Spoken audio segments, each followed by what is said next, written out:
Well, this morning we're helping you get into the out there. Let's head to South America, where it's winter right now and a popular time to travel and hike, including one of the new 7 wonders of the world, Machu Picchu, but also much more from Colombia to Chile.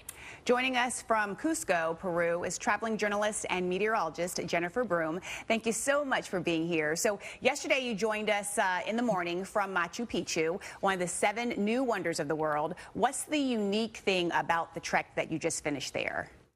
Well, I went on what is considered the most difficult trail to get to Machu Picchu, to get to Aguas Calientes, and it is called the Socontai Trail.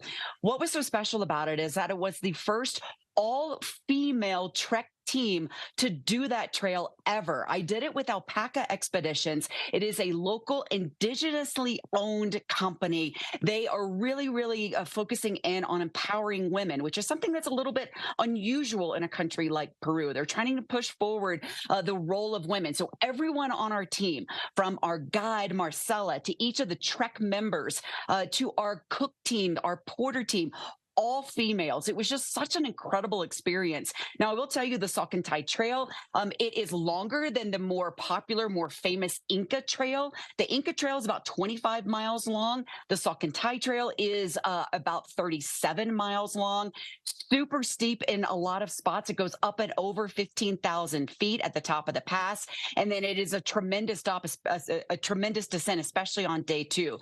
But it was such a unique experience to do it that way and to be part of a first all-female team was certainly something as we were coming into Aguas Caliente before we went to Machu Picchu, and to realize that it's a first for this country, and certainly hope that they'll be able to do more in the future. And if you're wondering, because the Inca Trail is the most popular, and honestly, they have been facing over tourism on that trail. It is a fantastic alternative. It is more difficult, but if you're looking for another unique one that's not quite as hard as the Socontai Trail, I would say pick the Lattice Trail. That's going to be my next one on my list when I come back to Peru.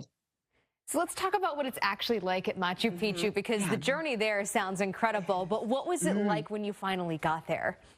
So I have to tell you, I was kind of surprised. There's some things you need to know before you go. First of all, unless you're hiking the Inca Trail in, there is a 25-minute bus ride that you take, and it is best to go with a tour operator like Alpaca Expeditions if you want to get in early. The queue when we were going to get on our bus at 6 a.m. in the morning yesterday, the queue for the bus lines of just people that were kind of going on their own, it was already several hundred people to be able to get on the buses at 7 a.m. So as you go through Machu Picchu, you do go in on a timed entry. It takes about 2 hours to actually go through and experience.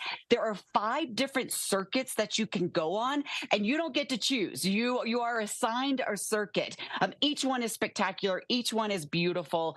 And I'll tell you, seeing this magnificent citadel that was built in the 15th century.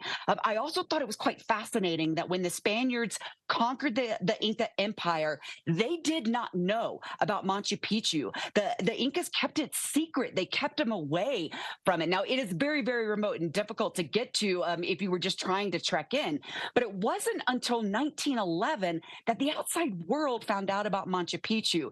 So it is incredibly beautiful, incredibly well preserved. So much history to it. And it is such a unique experience. I could have stayed for several days and really gone on each of the different circuits. I think would have been fascinating as well. But some of those were some of the tidbits of it. If you're wondering about the elevation, it sits at almost 8,000 feet, which is very close or equivalent to about Aspen, Colorado, as far as elevation. But it was fascinating to me on our trek. We went all the way up to 15,000 feet and then went down to get to Machu Picchu. But boy, those views and the structure, it is just a magnificent place. So Jennifer, you're in Cusco now. What is it like there? What's there to do there? So June is a very popular month to be here. There is a parade or some sort of party every single day.